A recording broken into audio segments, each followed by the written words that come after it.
সম্প্রতি একটা টক শোতে আমরা দেখেছি যে আপনি বলেছেন 4-5টি আন্দোলনকে 2200 আন্দোলন বলে চালিয়েছেন, এটি অভিযোগ 4-5টা করছেন। বলি নাই, ওইটা ভুল। ওইটা হচ্ছে যারা ওই যে ফটো কার্ড বানায় তারা বলেছে। আমি বলেছি যে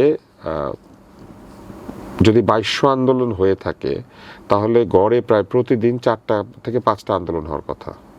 কারণ অন্তর্বর্তী সরকার ক্ষমতায় ছিল কতদিন, তাই না? আপনি যদি ধরেন 18 মাসও, তাহলে একদিকে 365 দিন, আরেকদিকে ধরেন 180 দিন, তাহলে কত হলো, তাই না? 360 আর 180, 540 দিন। তো 2200 দিয়ে হিসাব করেন, গড়ে 4 থেকে 5টা আন্দোলন হয় প্রত্যেকদিন। তাহলে কি তো প্রত্যেকদিন 5টা আন্দোলন হয়েছে, আপনার ধারণা এটা আমরা দেখি নাই? এসব আবল তাবল কথা বললে হবে? এই তারা যখন ক্ষমতা ছাড়েন তার আগে এটা সংখ্যাটা তারা 1100 বলতেন, বিভিন্ন জায়গায় 1100 হয়েছে। সেদিন দেখলাম আমার এক টকশোতে একজন বলে বসলেন 2200 হয়েছে, কিছুদিন পরে বলবেন 3300, তারপর 3600, 3800, যা মুখে আসে তাই তো বলেন, মিথ্যা কথা বলেন। তাহলে কি আমরা তৎকালীন এই জন্য আমি বলেছি যে এটা হয় না। আর সারা বাংলাদেশে যদি 2200 আন্দোলন হয়ে থাকে, সেই আন্দোলনগুলি কেমন আন্দোলন ছিল? এখন সরকারের কাছে কেউ বেতন ভাতার জন্য এসেছে, কেউ তাদের সুবিধার জন্য এসেছে, কেউ তাদের চাকরি চলে যাচ্ছে সেটা বাঁচাতে এসেছে। এগুলো কি আন্দোলন?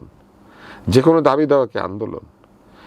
এখন যদি 100 লোক এসে শহীদ মিনারে বলে যে আমরা বেতন পাই না, আমাদেরকে বেতন দেন, অথবা তথ্য আপারা যদি এসে প্রেস ক্লাবের সামনে বসে বলে যে আমাদেরকে বেতন দিচ্ছে না, কাজ করাচ্ছে, আমাদের চাকরি চলে যাচ্ছে, তো এগুলো কি আন্দোলন নাকি? এগুলো তো হচ্ছে ন্যায্য দাবি আদায়ের জন্য এসে এক ধরনের সভা সমাবেশ করা। যে কোনো সভা সমাবেশকে কি আন্দোলন বলতে হবে?